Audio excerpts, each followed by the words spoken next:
Go now to Richard Kolko. He's a retired FBI supervisory special agent. Richard, you've been keeping us up to speed and sharing your insights tonight. I'm wondering if we could pick up where you left off, maybe that conversation in the last hour, and some of the questions that you have also moving forward in the investigation. My colleague Kyung Law reporting that at this hour, that FBI agents in California, that they are at a home that's linked to the suspect in a suburb in Los Angeles, linked to the suspect Cole Thomas Allen, that next door neighbors there saying that they had seen him there just a couple of days ago.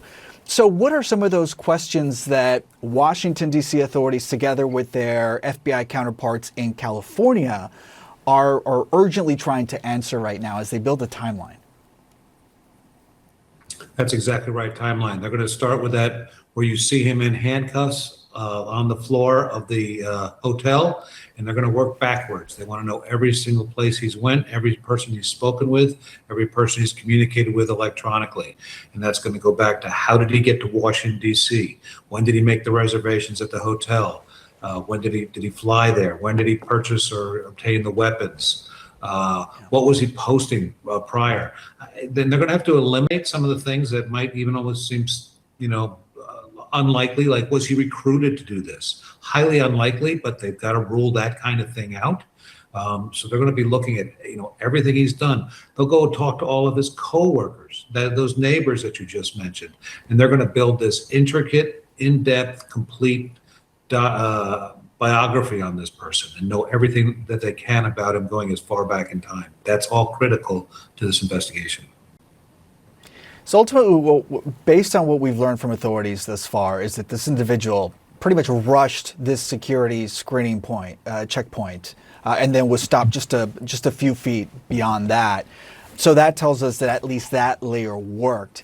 In terms of perhaps how authorities may revisit their security plan moving forward, especially if this event, as the president hopes, will take place in the next 30 days.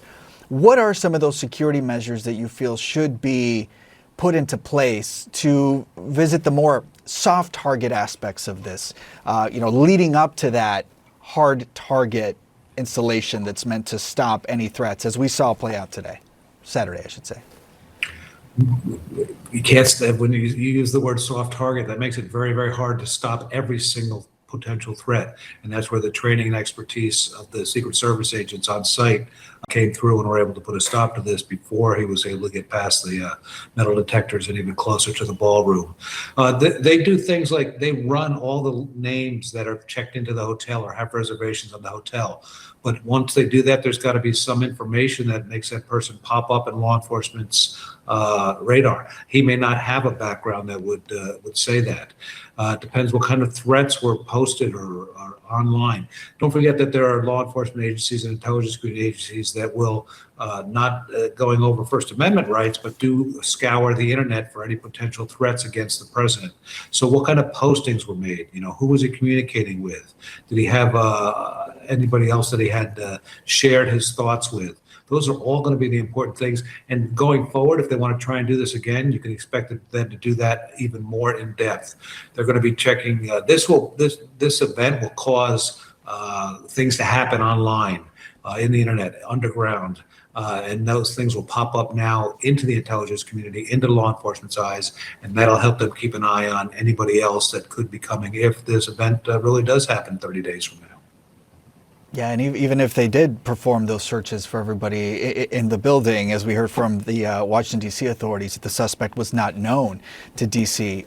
Metro Police before today. And then finally, would you think that it is a fair expectation for authorities to perhaps conduct a deep screening in terms of everybody that would be sharing one of these large venues with an event that's being attended by the president? Oh, everybody is screened. As far as everybody who has a hotel reservation, those names are checked by Secret Service to see if there's anybody that's on their radar or should be on your radar. That's standard procedure. Car rentals, airlines coming in, any other hotels next door.